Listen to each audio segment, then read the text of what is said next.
E se você não conseguir olhar para o que eu estou falando, se começar a te incomodar, é porque você tem crenças a serem trabalhadas assim como eu tive.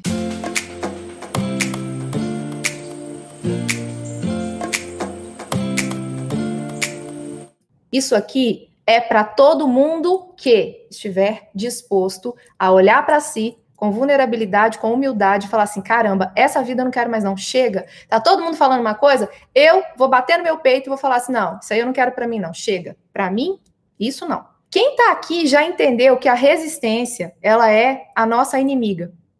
E outra, quem tá aqui até então não tinha noção do quanto a resistência, ela se mascara de tantas maneiras diferentes. A resistência é a bendita que atrapalha a gente de crescer, tá? Comentei com vocês também que demorou 2 anos para eu tirar do papel não, né, do bloco de notas do meu celular, o método Ser para Ter. E porque eu venci a resistência, ontem concluímos a primeira turma e vamos abrir a segunda turma na próxima semana. Sabendo que a resistência tem impedido você de crescer, hoje, para a gente poder entender o que então tem a ver o espírito com isso, Lídia? O que tem a ver o espírito e por que tanta gente confunde o espírito com religião? Porque muita gente confunde tudo nessa vida, confunde psicólogo com louco, confunde pessoas que estão crescendo como pessoas gananciosas. Por que tem essa confusão? Por causa de todas as crenças e mentiras que foram colocadas na nossa mente e também como uma forma de não revelar a mediocridade do mundo. Se você olhar ao seu redor, o que as pessoas geralmente estão fazendo? Elas estão fazendo o quê? Apenas levantam, trabalham, comem, dormem, transam, levantam, trabalham. Só isso que elas fazem. Só isso que elas fazem. E o que mais, Lídia, a gente pode fazer? Isso é o que a maioria das pessoas está fazendo, é o que a média das pessoas está fazendo. E aí, quando você começa a se desenvolver, quando você começa a se destacar, eu vou fazer mais um parêntese aqui. Sabia que aqui no Brasil é um país predominantemente cristão e, ao mesmo tempo, nós temos uma tremenda dificuldade para tornar as pessoas santas? Porque aqui no Brasil, de tanta crença disfuncional, de escassez, de competitividade, quando você olha as outras pessoas pela via da escassez, você acredita que para o outro ganhar você tem que perder, ou o outro tem que perder para você ganhar. Você olha para as pessoas como se elas estivessem querendo te tirar alguma coisa, você desconfia de tudo, de todos. E aí, como para poder uma pessoa ser beatificada precisa gerar um monte de documentos que comprovem que a vida daquela pessoa era uma vida digna, exemplar, é tão difícil encontrar esses tantos depoimentos que o Brasil é um país onde poderia ter muito mais, só não tem, porque as pessoas invejam quem está crescendo. Ao invés de você olhar uma pessoa, por exemplo, que é da sua terra, tem isso até na Bíblia, né? O profeta na sua terra, ele não vai fazer, as pessoas não vão olhar da mesma maneira. E aí, infelizmente, o que acontece? Ao invés de você olhar uma pessoa da sua terra, uma pessoa próxima a você, da sua família, que esteja crescendo, prosperando, se desenvolvendo, se destacando, uma pessoa que esteja fazendo coisas cada vez mais, saindo do ordinário, mas todos os dias ela faz o que é ordinário, que é o que é para ser feito. E começando a viver o extraordinário, o que acontece? Muita gente tem a limitação de olhar para essas pessoas como se fosse alguém que estivesse fazendo algo na ganância, como se estivesse errado. Só que aí o que acontece? Quando você está se desenvolvendo, você está revelando a mediocridade das pessoas ao seu redor. A Lídia, lá de Ubá, morava na roça? A Lídia está lá agora falando para os outros na internet, achando que pode ensinar sobre espírito, mente e corpo. Quem que é a Lídia? A Lídia é a imagem e semelhança de Deus. A Lídia é uma profissional que se dedica diariamente há anos, tem 17 anos que eu me dedico à minha profissão e não paro um dia sequer de me aprimorar nela. A Lídia é uma pessoa que todos os dias tem combatido a resistência e tem desenvolvido cada vez mais um amor genuíno pelas pessoas ao redor dela. Mas era a Lídia lá da roça. E aí? E aí, como é que eu posso admirar essa pessoa? Infelizmente, essa é a realidade da nossa cultura. Infelizmente. Mas nós que estamos aqui podemos fazer diferente. Se você quer crescer, você vai precisar aprender a admirar o crescimento das outras pessoas e ser uma pessoa que está disposto a estender a mão para poder dar o pezinho para o outro crescer. Se você começa a se destacar e o outro começa a se incomodar, comece a compreender o seguinte: o outro está incomodado porque ele sabe que se você, que saiu lá da roça, está fazendo, ele também podia fazer, mas não está fazendo. Aí, como ele não está fazendo, ele faz o quê? Ele vai primeiro vai te apedrejar. Ele vai começar a se incomodar, começa a gerar uma inveja, começa a gerar um desconforto, começa a gerar o seguinte pensamento na pessoa: quem ela pensa que é para fazer isso? Ou então, quem ele pensa que é para fazer isso? Por quê? A resistência não quer que nada mude, não quer que ninguém cresça. A resistência quer que o mundo continue como está. Só que nós não somos apenas ego. E porque nós não somos apenas ego, nós temos algo muito grande para ser desenvolvido dentro de nós, que depende da nossa inteligência espiritual. Como vocês já sabem, eu não vou falar para vocês aqui em termos de religião propriamente dita, mas eu quero aproveitar para poder usar aqui um trechinho, porque outro dia uma pessoa perguntou para mim: seu Lídia, o que significa renascer? Eu quero trazer para vocês aqui, justamente para sanar essa pergunta, nesses termos, do nosso renascer espiritual. Então vamos lá, João 3, de 3 a 8. Em verdade te digo, quem não nascer de novo não poderá ver o reino de Deus. Nicodemos perguntou-lhe: como pode um homem renascer sendo velho?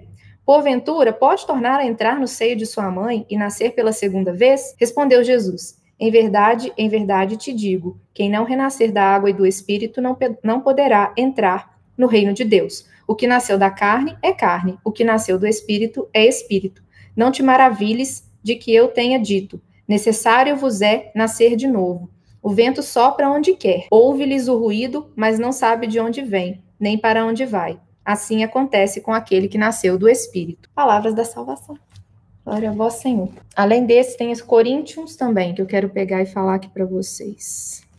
2 Coríntios 5:17. Todo aquele que está em Cristo é uma nova criatura. Passou o que era velho, eis que tudo se fez novo. Por que eu quero trazer para vocês esses dois trechos e conectar aqui? Novamente falando, quando a gente fala de inteligência espiritual, quando a gente fala do Espírito, nós não estamos falando de religião. Nós estamos falando de algo que é natural do ser humano, tá? A inteligência espiritual se refere a algo que é antropológico, ela é pertinente ao ser humano. Não tem a ver com uma única e exclusiva religião. Lídia, então por que você está falando de religião? Porque vocês já sabem que eu sou cristã. Muitos de vocês que estão aqui já me acompanham de lives que eu fazia de oração há muito tempo. Só que o meu intuito não é que você tenha a mesma religião que eu. Inclusive, não me incomoda nem um pouco se uma pessoa tiver uma religião diferente da minha. Por quê? Porque eu venho me trabalhando.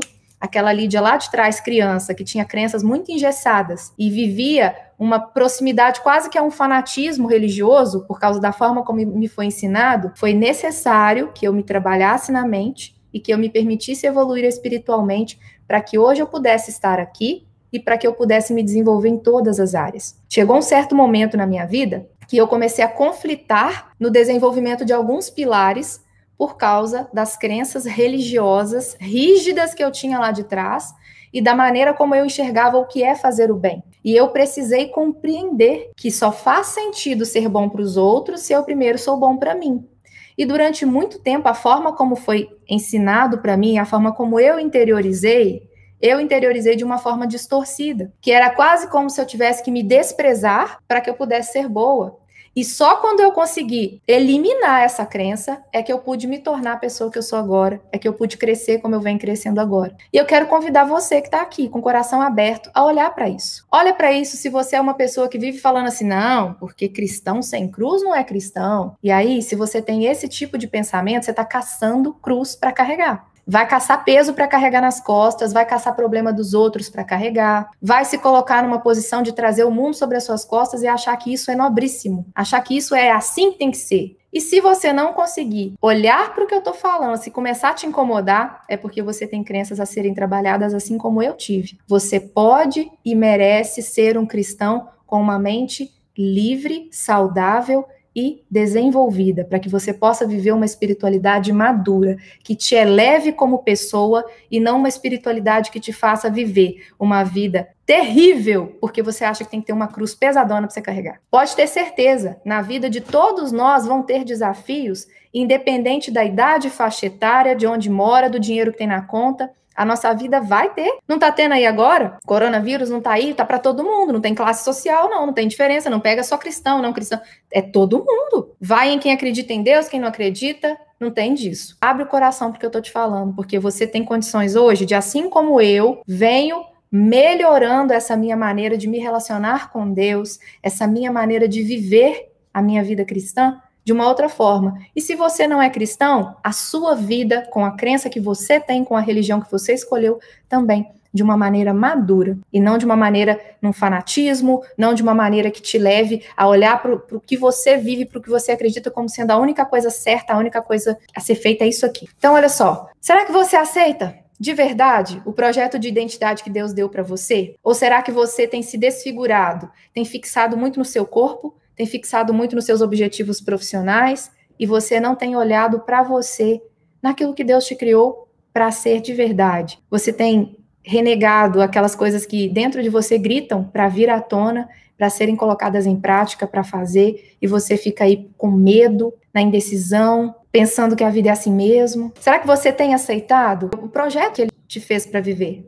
Entenda que você cria a sua realidade com a maneira como você pensa. Ah, Lídia, você está dizendo agora que é o poder do pensamento? Não, eu estou dizendo que antes da sua vida aqui do lado de fora ser boa ou ruim, ela é boa ou ruim dentro da sua cabeça. Se você acredita que você pode, então você vai agir como quem pode. Se você acredita que você não pode, você vai agir como quem não pode. Se você acredita que você é fraco, então você vai agir como fraco. Se você acredita que você é forte, você vai agir a partir da sua força. Só que vai precisar existir um alinhamento entre o que você pensa com o que você faz. Talvez você vai lá na rede social, você é uma coisa, na sua vida pessoal você é uma outra coisa completamente diferente. Os outros te veem de acordo com a rede social, mas você sabe que aquilo ali é uma projeção mentirosa que você está fazendo, que aquilo ali não é você de verdade. Ou talvez você tenha aí tanto tesouro escondido e você não está projetando isso para os outros ali através das suas redes sociais, porque você tem parado na resistência e no medo. E aí você fica guardando o ouro para você.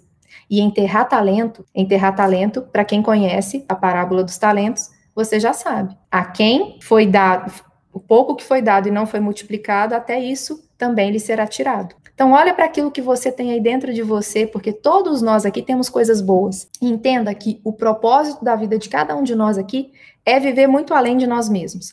Mas se você não olha para a sua essência, é provável que você comece a olhar para a sua identidade baseado nos outros. Você vai olhar para fora, vai ver o que o outro está fazendo, vai falar, isso aqui é legal, deu certo para ele, vou fazer igual. Só que se isso não estiver alinhado com a sua identidade, você vai estar projetando o seu modo de viver na identidade de outra pessoa. E isso não vai te levar para frente. Isso não vai fazer você desenvolver espiritualmente, isso não vai te conectar com o todo maior, com as outras pessoas, com o mundo, com a natureza, com Deus. Isso não vai te fazer crescer. Então, você vai precisar ter coragem de olhar para dentro de você. Independente do que já falaram sobre você, sobre os seus erros do passado, sobre as coisas que você já viveu, sobre como você lá atrás viveu, não importa. Deixa o que estava no passado, e o único momento que você pode fazer alguma coisa é agora, no presente, porque o futuro também você não pode. Você pode fazer agora, para que o futuro seja melhor. Faz sentido isso? Eu posso fazer agora, porque eu sei que no futuro vai ser melhor.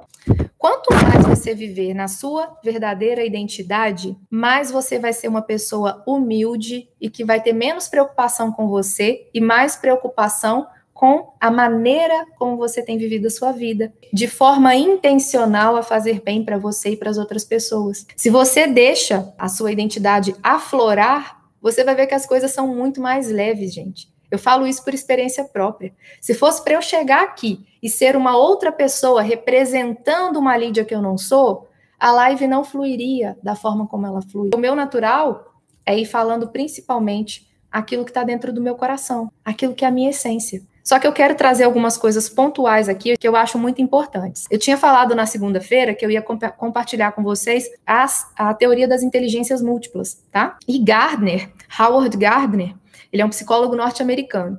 Ele quem formulou a teoria das inteligências múltiplas em 1983. E ele, quando fez essa teoria, ele desenvolveu lá 8 tipos de inteligência, que era linguística, musical, matemática, sinestésica, corporal, espacial e visual, intrapessoal, interpessoal, naturalista e ecológica. Só que aí nós temos também uma outra vertente que traz agora a inteligência espiritual, que foi acrescentada a essa teoria dele. Por quê? Porque ela também vai tocar algumas dessas inteligências. Lídia, todos nós temos elas? Todos, só que algumas pessoas têm mais desenvolvida uma do que outra. Vou dar um exemplo para vocês.